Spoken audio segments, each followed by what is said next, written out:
ang ama ng lalawigan ng Camarines Norte, Honorable Governor Ricarte Go Padilla. Maraming salamat po. Magandang gabi po sa inyo lahat.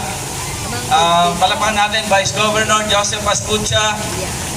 At syempre, gusto ko pong pasalamatan ang ating pong Provincial Tourism Office sa pangunguna ng ating pong head. Palakpakan po natin si Sir Abel Icatlo. At syempre, palakpakan din po natin ang Incident Management Team sa pangunguna o sa pamumuno ng ating pong Chief of Police. Palakpakan po natin Lieutenant Colonel Garchito Rena. Palakpakan natin. At syempre, ang ating pong Provincial Director Lito Andaya, at sa lahat po ng staff ng Provincial Tourism Office, you have done a